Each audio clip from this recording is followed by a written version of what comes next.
Hello guys, তোমরা দেখতেই পাচ্ছ আমি চলে এসেছি গোবরডাঙ্গার বিখ্যাত মেলা গোষ্ঠবিহার মেলায়। তারপর আমি ঢুকেই দেখলাম একটা কাকু লাইটওয়ালা বটল আর চেকিমেকি হেয়ারব্যান্ড নিয়ে দাঁড়িয়েছিল। তারপরে এই বাটারফ্লাই ক্লিপটা এতটাই পছন্দ হয়েছিল যে আমার বন্ধু তার বোনের জন্য এটা নিয়ে নিয়েছিল।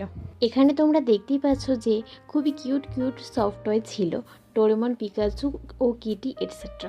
তারপর এই মহাদেবের কিচেনটা আমার খুব পছন্দ হয়েছিল, তাই আমি নিয়ে নিয়েছিলাম আমার ভাইয়ের জন্য। তারপর এই বাটারফ্লাই আংটিটা আমার পছন্দ হতো, আমি সেটা নিজের জন্য নিয়ে নিলাম।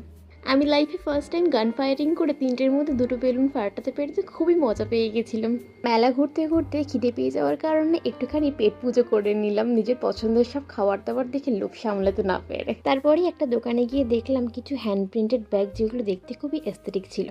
তার পাশের দোকানেই ছিল কিছু হ্যান্ডমেড ও পার্লের জুয়েলারি, দেখতে যেগুলো খুবই এলিগেন্ট ছিল।